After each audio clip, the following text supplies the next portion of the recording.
జ్యూసీగా చికెన్, వా చుక్క కూర చికెన్, ఆహాహా ఎంత టేస్టీగా.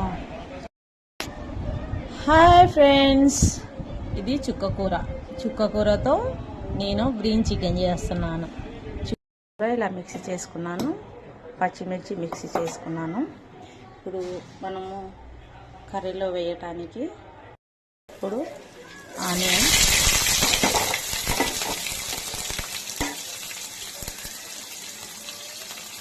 పసుపు వేసాను. తర్వాత పచ్చిమిర్చి వేయాలి. పచ్చిమిరపకాయలు కొంచెం మగ్గాయి.